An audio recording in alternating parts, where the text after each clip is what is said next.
Itũra-inĩ rĩa Darasha gĩcigo-inĩ kĩa Juja nĩkuo aria ya marahũrĩirwo rithathi nĩ maabitha a borithi makĩrĩkana atĩ mararĩ gĩkundi-inĩ kĩa ekinai aria makoretwo magĩtunya muingi kĩa hinya. Kuma mũcemanio wa athuri othe a matũra rĩu ndĩ nakuo mũcitikimbo gwaku na ciaci ũrĩ nĩguo ndahũrwo thimũ nĩ majirani manjĩra itũra nĩ kũgĩre na aici na mahũrwo rithathi. Officers received some information that there were some suspicious characters who are roaming within this area, and they were traveling in a probox vehicle.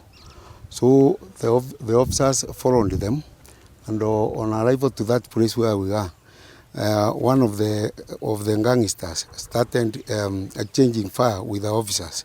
Komanda wa borithi kaunti-inĩ ya Kiambu Paminas Kioi akĩhithũria muingi nĩguo ũramakunyeire kuonekana gwa ito ici itũra-inĩ rĩrĩ kũrĩa ningĩ marahithũkirie mũcinga wa AK-47. Immediately on arrival to this place now, one of the tall gangsters started shooting at our officers.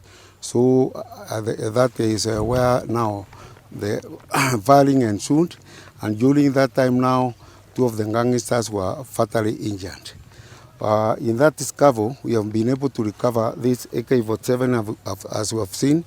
We have those 7 live ammunition, that is for AK-47 live.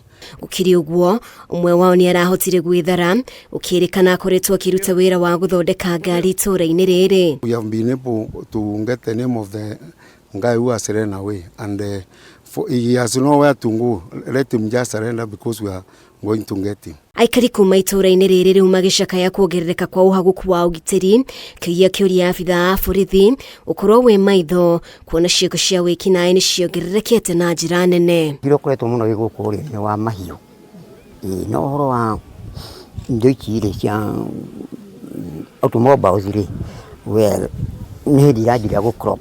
The other day we saying that we don't have any vacuum or any space for robbers or even any kind of crime in Kiambu.